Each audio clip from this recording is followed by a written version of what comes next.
నమస్కారం. మన పిల్లల దగ్గర్నించి మనం ఎప్పుడూ 100% మార్కులు కావాలని కోరుకుంటాం కదా. కాని అసలా 100% అనేది నిజంగా సాధించగలిగేదేనా? ఈ పర్ఫెక్షన్ అనే పరుగులో మనం అసలు దేన్ని మిస్ అవుతున్నాం? ఈరోజు ఈ 100% ఫలితాల వెనుక ఉన్న అసలు నిజాలేంటో కొంచెం లోతుగా చూద్దాం. సరే, ముందుగా ఒక పెద్ద అపోహని పక్కన పెట్టేద్దాం.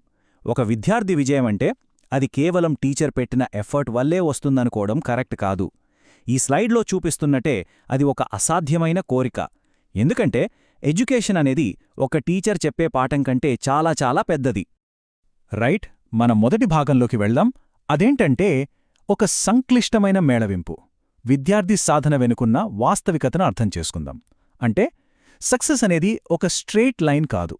అది ఎన్నో విషయాలు కలిస్తే వచ్చే ఒక కాంప్లెక్స్ రిజల్ట్. ఆ సంక్లిష్టత ఏంటో ఇప్పుడు చూద్దాం.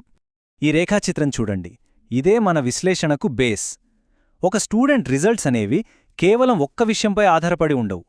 వాళ్ల తెలివితేటలు, వాళ్ల మానసిక స్థితి, వాళ్ల కుటుంబ నేపథ్యం, ఇంకా స్కూల్ వాతావరణం, ఇవన్నీ కలిస్తేనే విజయం అనేది డిసైడ్ అవుతుంది. సో ఈ 4 అంశాలని మనమిప్పుడు ఒక్కొక్కటిగా చూద్దాం. ఇప్పుడు మనం రెండో భాగానికి వెళదాం. విద్యార్థి అంతర్గత ప్రపంచం. అంటే ఒక స్టూడెంట్ క్లాస్ రూంలోకి అడుగు పెట్టకముందే వాళ్ల మనసులో, వాళ్ల సామర్థ్యాలలో ఏమేముంటాయో చూద్దాం. అవే వాళ్ల లెర్నింగ్ని ఎలా ఎఫెక్ట్ చేస్తాయో తెలుసుకుందాం.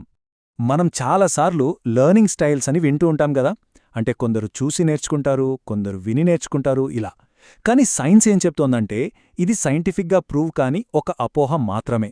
అసలైన తేడా ఎక్కడ ఉంటుందంటే ఒక కొత్త పాఠం నేర్చుకోవడానికి స్టూడెంట్కి బేసిక్గా ఎంత నాలెడ్జ్ ఉంది అనే దానిలో. ఈ నాలెడ్జ్ గ్యాప్ని ఫిల్ చేయడం చాలా కష్టం. అందుకే అందరికీ ఒకేలా 100% ఫలితాలు రావడమనేది జరగని పని. మొదటి విషయం, తెలివితేటల పాత్ర. రీసెర్చ్ ఏం చెప్తోందంటే సహజంగా ఉండే తెలివితేటలకి, అంటే ఐక్యూకి, చదువులో ప్రతిభకు మధ్య ఒక స్ట్రాంగ్ కనెక్షన్ ఉంటుందట. ప్రతి స్టూడెంట్ ఐక్యూ లెవెల్ వేరుగా ఉంటుంది. అలాంటప్పుడు అందరూ ఒకేలా టాప్ రిజల్ట్ సాధించాలని మనం ఎలా ఆశించగలం?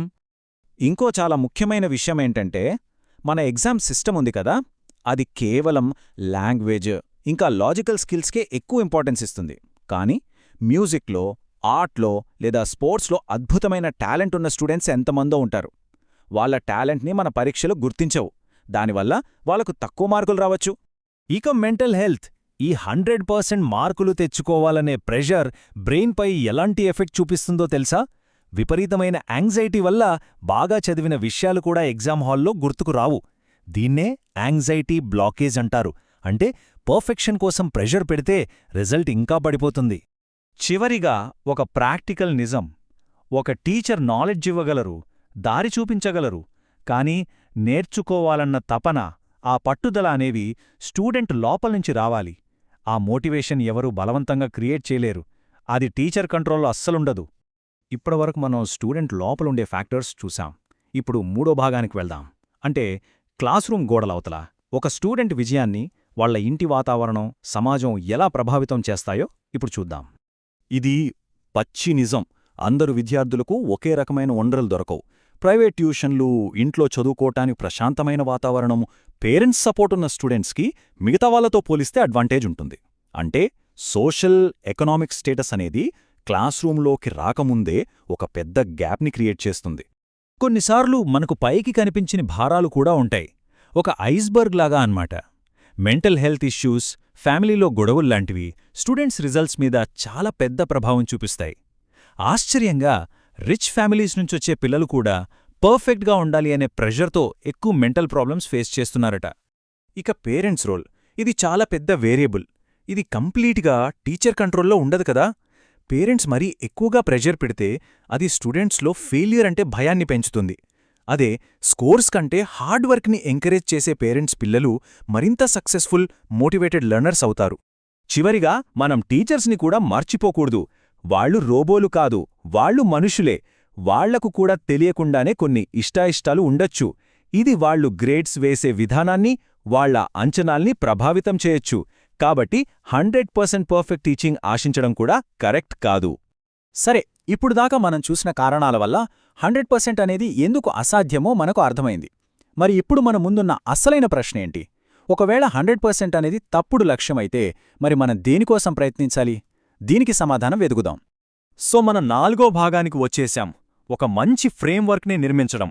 అంటే ఈ ఒత్తిడి నుంచి బయటపడి పురోగతి వైపు ఎలా వెళ్ళాలి, చదువుకి ఒక కొత్త అర్థవంతమైన దారిని ఎలా కనుక్కోవాలి చూద్దాం. అసలీ 100% మార్కుల కోసం మనం ఏం మూల్యం చెల్లిస్తున్నాం? స్టూడెంట్స్ కాన్సెప్ట్స్ అర్థం చేసుకోవడం మానేసి జస్ట్ బట్టి పట్టడం స్టార్ట్ చేస్తున్నారు. ఎగ్జామ్స్ అంటే భయం, పక్కవాళ్తో కంపారిజన్, చివరికి ఇవే మిగులుతున్నాయి. ఇది చదువు కాదు, ఒక మెకానికల్ ప్రాసెస్.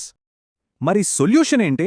మార్కుల కోసం పెట్టే పెద్ద పెద్ద పరీక్షల నుంచి మన ఫోకస్ మార్చాలి. దాని బదులుగా ఒక స్టూడెంట్ ఒక కాన్సెప్ట్ని ఎంత బాగా అర్థం చేసుకున్నాడు, ఎంత క్రిటికల్గా ఆలోచిస్తున్నాడు, ఎమోషనల్గా ఎంత ఎదుగుతున్నాడు, ఇలాంటి విషయాలపై దృష్టి పెట్టాలి. కంటిన్యూస్గా వాళ్ల ప్రోగ్రెస్ని గమనిస్తూ సపోర్ట్ చేయాలి. సో మొత్తంగా ఈ విశ్లేషణలో మనం గుర్తుపెట్టుకోవాల్సినవి 3 ముఖ్యమైన విషయాలు. 1. సక్సెస్ అనేది ఒక ఎకోసిస్టమ్ లాంటిది. ఎన్నో ఫ్యాక్టర్స్ కలిస్తేనే సాధ్యమవుతుంది. 2. 100% అనే అసాధ్యమైన టార్గెట్ని వదిలేయాలి. 3. మార్కుల మీద కాకుండా స్టూడెంట్ ఓవరాల్ డెవలప్మెంట్ మీద ఫోకస్ పెట్టాలి. ఈ ఒక్క ఆలోచనతో ఈ వివరణను ముగిద్దాం. మన లక్ష్యం పర్ఫెక్ట్ స్టూడెంట్స్ని తయారు చేయడం కాదు. ప్రతి స్టూడెంట్కి వాళ్లలో ఉన్న లోపాలతో సహా వాళ్లు ఎదగడానికి పర్ఫెక్ట్గా సపోర్ట్ చేసే ఒక అద్భుతమైన సిస్టమ్ని నిర్మించడం. దీని గురించి ఒక్క క్షణం ఆలోచిద్దాం. ధన్యవాదాలు.